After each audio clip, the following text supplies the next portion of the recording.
Hello મિત્રો, કેમ છો? મજામાં? તો બધા મજામાં જશો. તો આજે આપણે બનાવવાના છીએ ટામેટાનું રાયતું.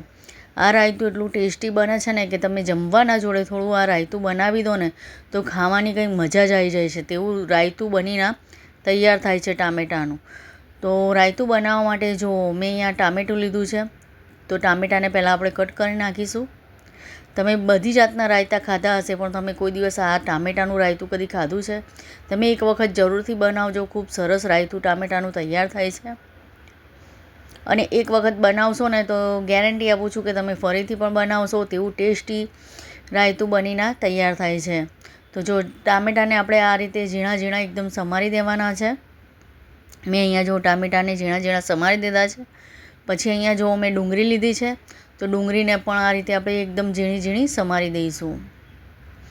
તમારે જે સાઇઝની ડુંગળી જો તમને ફાવે કે આ સાઇઝની ડુંગળી અંદર એડ કરવી છે, તો એ સાઇઝની ડુંગળીને તમે સમારી શકો છો. તો આપણે જો નાની નાની આ રીતે ડુંગળીને સમારી દઈશું. જો તમને આ વિડીયો અને રેસિપી સારી લાગે તો મારી યુટ્યુબ ચેનલને લાઈક, સબસ્ક્રાઈબ અને શેર જરૂરથી કરજો. કમેન્ટ કરીને મને કહેજો કે તમને આ વિડીયો કેવો લાગ્યો. તો અહીંયા લીલા મરચાંને પણ આપણે સમારી દઈશું. અને અહીંયા લીલા ધાણાને પણ આપણે સમારી દઈશું, કોથમીરને. તો જો આ 3-4 વસ્તુ આપણે સમારી દીધી છે. અહીંયા મેં જો દહીં લીધું છે. દહીં અહીંયા મેં ખાટું નથી લીધું. આપણે રાયતું બનાવતી વખત મોરું જ દહીં લેવાનું છે, બહુ ખાટું દહીં નથી લેવાનું, કેમ કે આપણે આ ટામેટાનું રાયતું છે.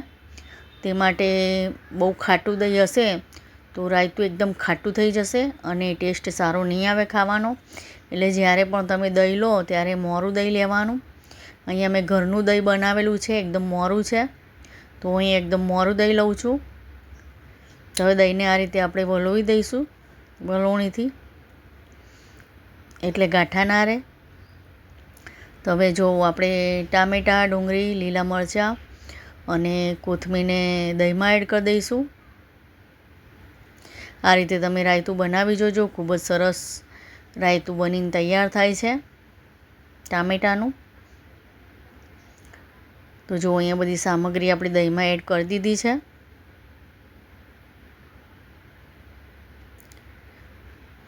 તો હવે તેમાં આપણે લાલ મરચું પાવડર એડ કરીશું અને મીઠું એડ કરીશું. આપણે આમાં બીજા કશા મસાલા એડ કરવાની જરૂર નથી. આપણે ખાલી લાલ મરચું પાવડર અને મીઠું જ એડ કરવાનું છે અંદર.